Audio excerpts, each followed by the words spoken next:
So first off, what is a wormhole? A wormhole is a tunnel through space that allows you to go from one point in the universe to another through a shortcut, just like a tunnel through a mountain. What some very clever scientists realized is that if you have one of these tunnels in space and you move the openings relative to each other, then something spectacular may happen. The wormhole may not just be a shortcut from one point in space to another point in space.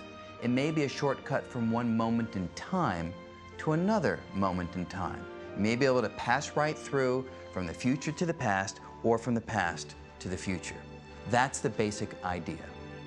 So could it be the case, some suggest, that you start in our universe, go into a black hole, go right down to the center, pass through a kind of wormhole passageway, and wind up in another universe?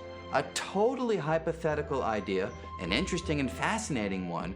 The problem is, when we study them in more detail, we realize that keeping a wormhole open is a very difficult thing to accomplish. And people have tried to invoke quantum mechanics to help stabilize a wormhole, to keep it open long enough, so for instance, something might pass through it. But the calculations seem to indicate that it's very hard to make these objects stable. They want to collapse on themselves.